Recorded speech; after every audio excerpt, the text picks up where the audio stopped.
شاہانہ کا روفر ہے اور بہت سارے تفریح کے لیے نکلے ہوئی پوری جماعت ہے. اچانک راستے میں ایک فقیر آیا اور بادشاہ سے کہا بادشاہ سلامت آپ سے مجھے کچھ بات کرنی ہے. بادشاہ نے کہا یہ میرے آرام کا وقت ہے, تفریح کا ہے, ابھی میں تو پکنک پہ جا رہا ہوں, کیا چاہیے تجھے بول. فقیر نے کہا نہیں نیچے اتر آؤ بگی سے, آپ سے مجھے بات کرنی ہے. بادشاہ نے کہا بڑا بدتمیز فقیر ہے یہ, بادشاہ کو اس کی بگی سے اتار رہا ہے. تو اس نے فوراً حکم دیا وزیروں کو پکڑو اس فقیر کو. فقیر نے اپنا جبہ ہوا کیا کھولا اور اس کے بعد بادشاہ کو کھینچ کر نیچے اتارا اور کہا پہچان مجھے, میں ملک الموت اسرائیل ہوں, میں ملک الموت اسرائیل ہوں. بادشاہ اب وہ کپ کپانے لگ گیا, پوچھا کہ آپ کیوں آئے. کہا میں کیوں آتا ہوں تمہیں پتا ہے, روح لینے آیا ہوں.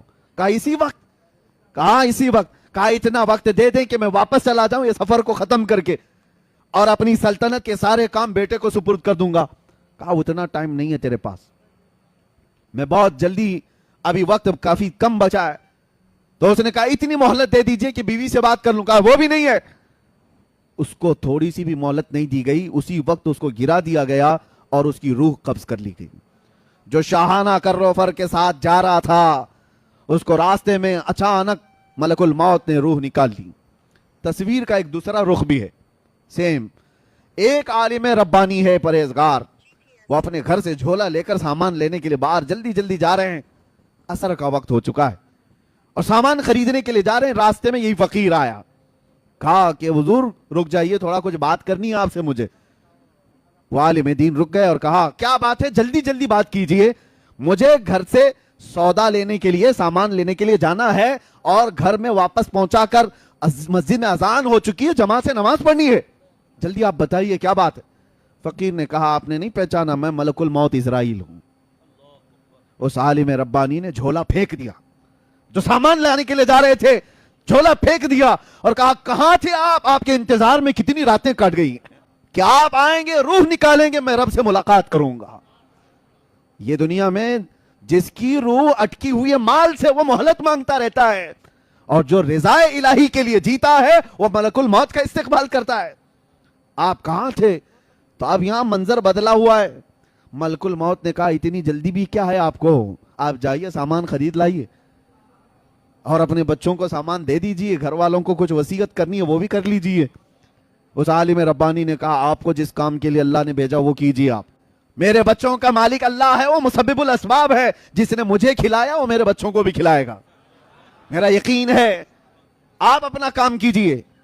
ملک الموت وہاں مہلت نہیں دینا چاہتے اور ادھر کہہ رہے ہیں کہ اور کچھ ہے تو آپ کر لیجئے کام. پھر اس عالم ربانی سے کہا کہ اور کوئی آپ کی خواہش ہے. اس عالم ربانی نے کہا اگر آپ اتنا وقت لے کر کے آئے ہیں پہلے سے, اتنی مہلت لے کر کے آئے ہیں پہلے سے, تو خواہش اتنی ہے گھر نہیں جاؤں گا, اللہ کے گھر جاؤں گا, جس وقت نماز پڑھ رہا ہوں سجدے کے عالم میں جاؤں, آپ روح نکال لیجیے. کیسی خواہش تھی. اور اس عالم ربانی کے ساتھ ان کی خواہش کا خیال کیا گیا. وہ مسجد میں نماز کے لیے گئے اور سجدہ ریز ہوئے, ان کی روح قبض کر لی گئی.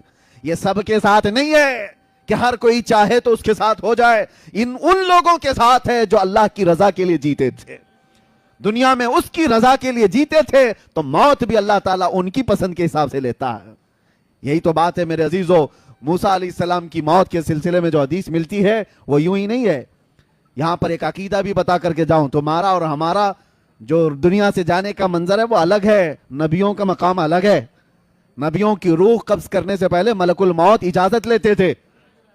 تمہارے گھر میں اجازت نہیں لی جائے گی, ہاں انبیاء سے اجازت لی جاتی, لیکن وہ موسیٰ علیہ السلام کی روح قبض کرنے کا منظر تو بہت الگ ہی ہے. ملک الموت آئے تھے اور ان سے پوچھا کہ اللہ کے نبی موسیٰ, آپ کی روح قبض کرنے کے لیے اللہ نے مجھے بھیجا ہے. انہوں نے ایک تماچا لگا دیا اور کہا جاتا ہے کس نے, موسیٰ پیغمبر نے ملک الموت کو, اور ان کی آنکھ باہر آئی. وہ واپس چلے گئے رب تعالیٰ کے حضور اور کہا اے اللہ تو نے کس کے پاس بھیجا؟ اس نے مار کر کے آنکھ باہر کر تھی.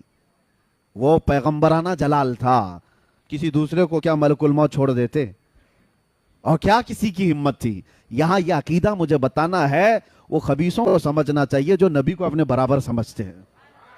کبھی آپ جو برابر کہتے ہیں بڑے بھائی کے طرح, ہماری طرح بشر تھے, تم بھی ملک الموت کو تھوڑا انگلی اٹھا کے دکھاؤ, پتا چلے گا تم کو کہاں پہنچا دیا جائے گا.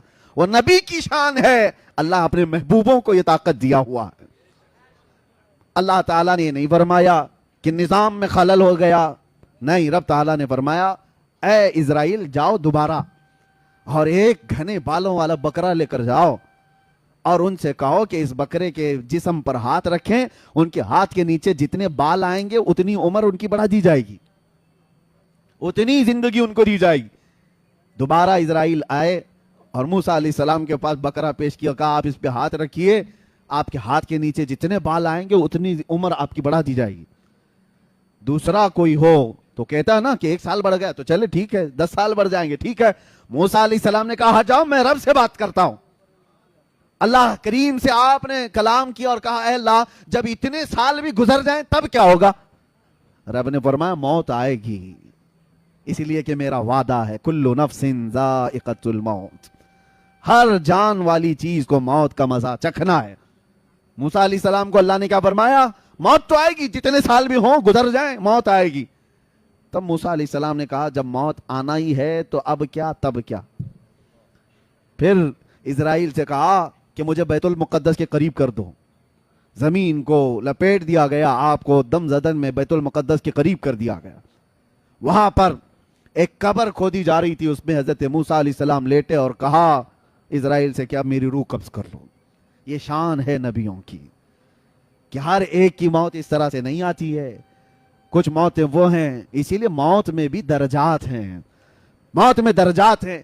ایک حضرت عمر فاروق رضی اللہ تعالیٰ عنہ سے مروی یہ بات ہے، آپ سے پوچھا گیا موت کے آنے کے انداز الگ الگ ہیں؟ آپ نے کہا ہاں. کہا کیسے؟ کہا مومن کی روح اور کافر کی روح نکالنے میں فرق ہے. ایک کافر کی اور ایک بدبخت کی گنہگار کی روح ایسے نکالی جاتی ہے جیسے کانٹوں کی جھاڑی پر ریشم کا کپڑا ڈال کر کھینچو. ریشم کا کپڑا، سلک کا کپڑا ڈال کر کانٹوں کی جھاڑی پر جب کپڑا کھینچیں گے تو اس کے تار کس طرح نکلتے چلے جائیں گے. روح نکلنے کے وقت اس کو ایسا لگے گا ناخن سے اس کی روح نکالی جا رہی ہوگی، شدت کا درد ہوگا. اور پھر آپ سے پوچھا گیا مومن کی روح کیسے نکالی جاتی ہے؟ کہا ایسے جیسے میدے کے گندھے ہوئے آٹے میں بال پھنساؤ تو نکال لیا جاتا ہے. ایک بال گندھے ہوئے آٹے میں پھنسا ہو تو اس کو نکالنے میں کیا محسوس ہو؟ نہ بال کو پتہ چلے نہ آٹے کو پتہ چلے. تو آپ کے ہاتھ میں ہے کس طرح دنیا سے جانا چاہتے ہو. قرآن میں اللہ نے فرمایا ہے یا ایتھا النفس المطمئنہ ارجعی الی ربک راضیۃ مرضیہ فادخلی فی عبادی وادخلی جنتی. کچھ وہ لوگ ہیں جن کے مرنے سے پہلے ان کے کانوں میں یہ آواز آتی ہے اے پاکیزہ جان کے مالک آ جا اپنے رب کی طرف خوشی خوشی. اللہ فرماتا ہے میرے بندوں میں شامل ہو جا، میری جنت میں داخل ہو جا. اور حدیث پاک میں ہے کچھ گنہگار ایسے ہیں جن کے مرنے سے پہلے کانوں میں آواز آتی ہے یا ایتھا النفس الخبیثہ، اے برے جان کے مالک اخرجی من الجسد الخبیث، گندے جسم سے نکل جا. اللہ کا یہ حکم ہوتا ہے گندے جسم سے نکل جا اور میرے بندوں سے دور ہو جا، جہنم میں داخل ہو جا. اور وہ اس آواز سے ہی تڑپ جاتا ہے، چہرہ بدل جاتا ہے، موت کے وقت جو ڈر طاری ہو جاتا ہے. عزیزان گرامی وقار، موت کے وقت جو حالات آتے ہیں قرآن کہتا ہے کہ اگر تم دیکھ لو نا فرشتوں کو کہ فرشتے کیسے مارتے ہیں اور یضربون وجوہہم وادبارہم، ان کے پیچھے ان کی پیشانیوں پر مارتے ہیں روح نکالنے کے لیے. بہت شدت کا درد. اور کہا گیا سکرات کا وقت ایسا کہ مکھی بھی اگر اس کے جسم پر بیٹھے تو پہاڑ کی طرح لگتا ہے، اس کے لیے پانی کا ایک قطرہ ایک ندی کے برابر لگتا ہے. یہ موت کے انداز ہیں.